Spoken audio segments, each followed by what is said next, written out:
మరియు శాసనసభ సభ్యులు, ప్రజాప్రతినిధులు, ఎంపికైన స్టాఫ్ నర్సులు, నా తోటి అధికారులు, మీడియా మిత్రులు అందరికీ నా నమస్కారం, స్వాగతం, సుస్వాగతం. ఈరోజు ఎంతో సంతోషకరమైన రోజు.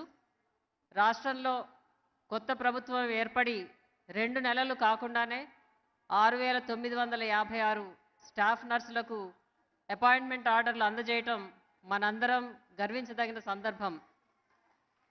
పరీక్షలో విజయం సాధించి గౌరవ ముఖ్యమంత్రి వర్యుల చేతుల మీదుగా నియామక పత్రాలు అందుకుంటున్న స్టాఫ్ నర్సులందరికీ నా హృదయపూర్వక అభినందనలు. ఈరోజు పెద్ద ఎత్తున నియామక పత్రాలు అందజేయటం రాష్ట్రంలో ఉన్న నిరుద్యోగులందరికీ ఒక గొప్ప ఆశావహకమైన అనుభూతిని కలిగిస్తుంది.